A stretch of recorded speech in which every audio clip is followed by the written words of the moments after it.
내리강 여러분 안녕하세요. 2021년 2월 1일에 김성윤 목사, 사실은 목사라는 명칭을 제가 너무나 붙이기가 개인적으로는 싫지만 어쨌든 아직까지 목사니까 뭐 그렇게 편의상 부를 수밖에 없습니다. 이분이 총신대학교 종합관에 위치한 총신대학교 학생 식당에서 염한섭 원장을 민사 형사로 고발한다라는 기자회견을 열었습니다. 그래서 제가 고발이 됐습니다. 자, 그런데 당시에 김성윤 목사의 입장을 일방적으로 실은 기사가 있어서 제가 소개를 해드리고 여기에 대한 제 반론권을 행사하겠습니다. 좋은신문 지용길 사장 대표입니다. 이분이 쓰신 기사인데 합동투데이 김성윤 목사가 염한섭 원장의 김성윤 목사는 총신 간첩이라는 유튜브 방송에 대해 허위 주장이라며 법적으로 대응하겠다고 밝혔다. 2021년 2월 1일 염 원장의 일방적 주장에 대해 사실관계를 해명하는 기자회견을 했다. 김성윤 목사는 염 원장의 주장이 명백히 허위라는 사실을 강조했다. 어려운 당한 사람이 있다면 어떻게 해야 하는가? 정죄하고 비난해야 하는가? 위로하고 일으켜 세워 함께하는 것이 마땅하다. 라는 취지의 기사였습니다. 그래서 저는 제 발언 내용이 허위사실이 아니고 판결문을 인용한 명백한 사실임을 지용길 대표님, 이분도 목사님입니다. 총신 출신입니다. 이분께 전화로 알렸습니다. 그런데 저는 반론을 해달라고 부탁을 드렸지만 이분은 반론을 전혀 내지 않으셔서 어쩔 수 없이 제가 방송을 통해서 법적으로 보장된 저의 반론권을 행사를 하겠습니다. 자, 김성윤 목사가 국가보안법 위반으로 3년 동안 옥살이를 하셨는데 당시 양형의 이유에 대해서 고등법원 판결문 36페이지를 보시면 이렇게 소개되어 있습니다. 피고인은 김성윤 목사입니다. 김성윤 목사는 장기간에 걸쳐 북한 대남 공작 조직 225국 구성원과 통신 연락하고 해외에서 직접 회합하거나 공작금 성격의 금품을 수수하는 한편 다수의 이적 표현물을 소지하고 이를 이용하여 사상학습을 하는 등 북한의 정책과 사상에 동조하였다. 피고인의 각 범행은 상당 기간 동안 계획적, 조직적, 지능적으로 이루어진 데다가 반국가단체인 북한을 이롭게 함과 동시에 대한민국의 존립, 안전과 자유민주주의 질서에 심각한 위험을 초래할 수 있다는 점에서 사안이 중대하고 그 죄질이 매우 무겁다. 자, 여러분.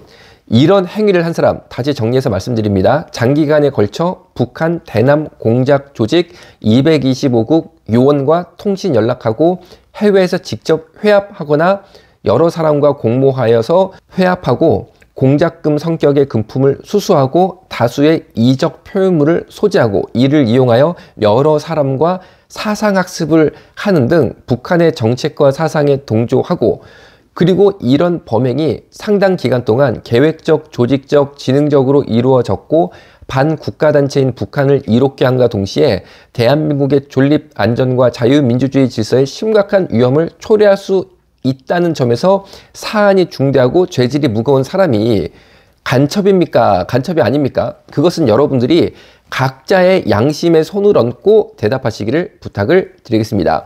자, 그런데 지용길 목사 좋은신문 대표입니다.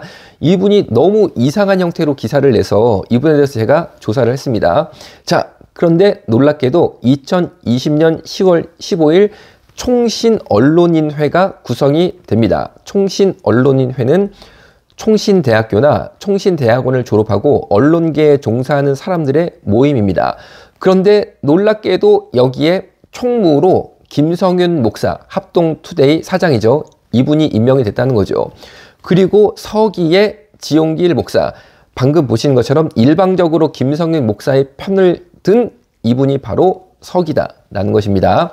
자, 그래서 저는 정말 지용길 목사님, 좋은신문 사장님께서 주장하시는 것처럼 어려움 당한 사람이 있다면 정죄하고 비난하기보다는 위로하고 일으켜 세워 함께하자 라는 입장에 대해서 이런 말씀을 드리고 싶습니다. 자, 김성윤 목사가 만기 출소하자 만기 출소 환영 예배를 한국기독교회관에서 2018년 11월 16일 날 열리게 됩니다. 그런데 그때 자료들을 보겠습니다. 국가보안법 철폐, 폭력과 탄압을 뚫고 만기 출소한 김성윤 목사님 환영합니다.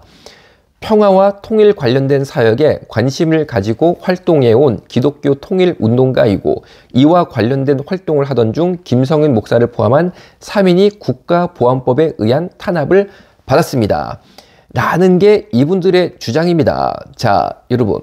북한 대남 공작 조직인 225국 요원과 접촉하고 금품을 수수하고 대한민국을 파괴시키는 행동, 그리고 적국인 북한을 이롭게 하는 행동을 한 것이 과연 탄압을 받은 겁니까?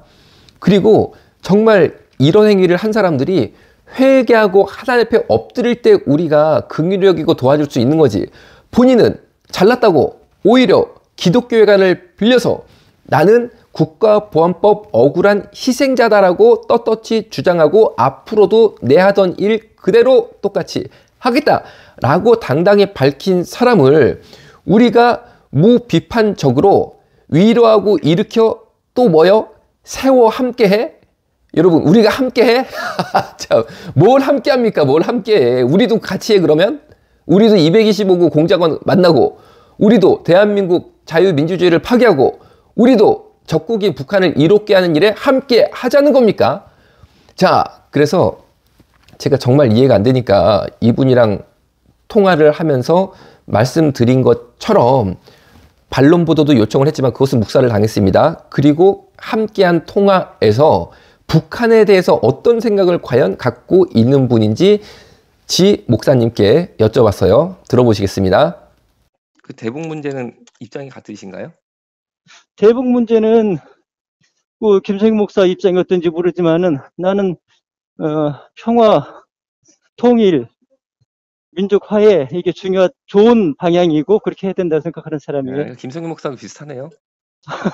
그게 잘못된 말인가요? 평화, 통일. 아니, 그 김성윤 목사도 그렇게 주장을 해요. 대외적으로는요.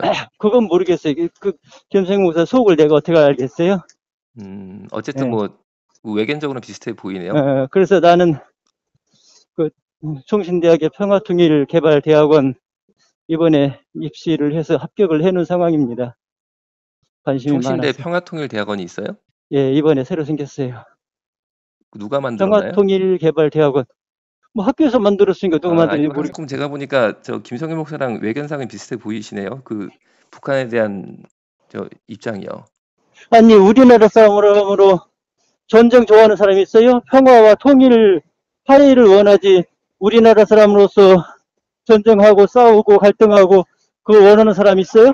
아니 북한이 좋아하죠. 전쟁하는 건 북한이 아니 좋아하죠. 그러니까 우리나라 사람들 중에서 북한하고 전쟁하고 늘 불화하고 갈등이 있고 전쟁에 위협이 있는 거 좋아한다고 우리나라 사람들이요? 아니 북한 사람들이 좋아하죠. 북한 사람들이 전쟁하고 뭘 좋아한다는 거죠?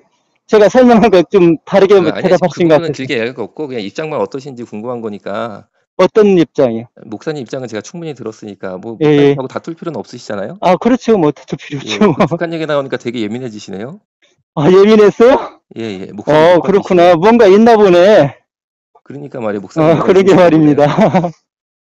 제가 정말 안타까운 것은 지 목사님께서는 김성윤 목사와 북한에 대한 입장 표현하시는 게 거의 유사합니다.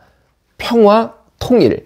이 단어가 동일하게 쓰이고 있습니다. 여러분, 평화도 좋은 말, 통일도 좋은 말인데 제가 직관적으로 느끼는 것은 평화와 통일이라는 단어가 오염이 됐다는 거죠.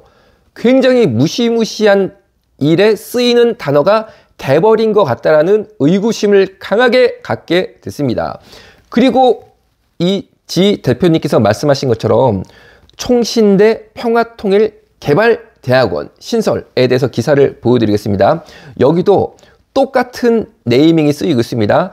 평화, 통일. 이 두 단어가 어떤 제가 볼 땐 암호화된 게 아니냐 그런 느낌까지 받고 있는데 소개해드리면 이렇습니다. 총신대학교 총장 이재석 교수가 평화통일개발대학원을 신설했다. 2020년 9월 1일 기사고 2021년도 올해죠. 1학기부터 운영하기로 돼 있습니다. 그러니까 다음 달부터 운영이 되겠죠. 그런데 최근 들어 총회를 비롯한 한국 교회가 한반도 평화 통일에 기여하고 신학교에서 통일 신학을 정립해야 된다는 주장이 이어져 왔다. 이에 따라 총신대가 시대적 책임을 감당하기 위해 평화통일개발대학원을 신설해 2021학년도 1학기부터 운영하기로 했다. 주요 교단 신학교 중 평화통일 관련 대학원을 개설한 것은 총신대가 처음이다. 자, 이재서 총장께서도 그간 방북을 수차례 하셨고, 그리고 조선 그리스도교 연맹은 명백히 북한 공산당, 노동당이라고 그러죠. 의 지휘를 받는 조직입니다. 그것과 협약서를 맺은 분이고 대북 지원을 80억 이상을 그간 하셨던 분입니다.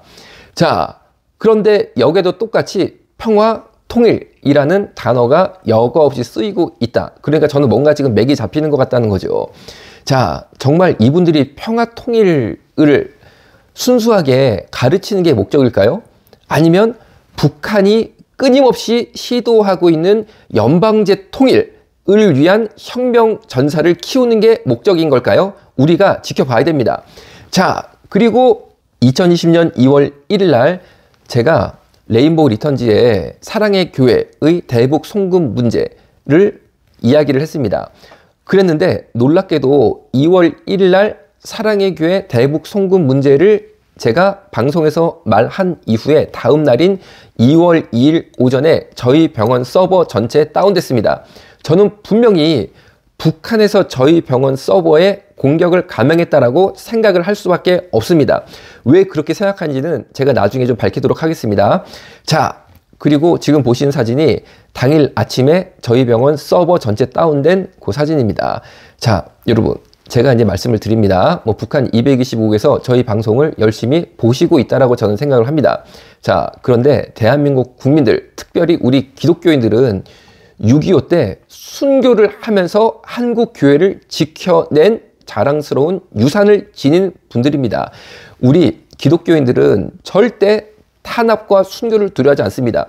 저희 병원 서버를 공격하시던 간에 아니면 저한테 테러를 하시던 간에 전혀 두려워하지 않습니다. 끝까지 파헤쳐서 북한 225국의 대한민국 기독교 침투 현황을 밝혀내서 평신도들을 깨우고 한국교회를 지켜내겠습니다. 오늘 여기서 마치겠습니다. 감사합니다.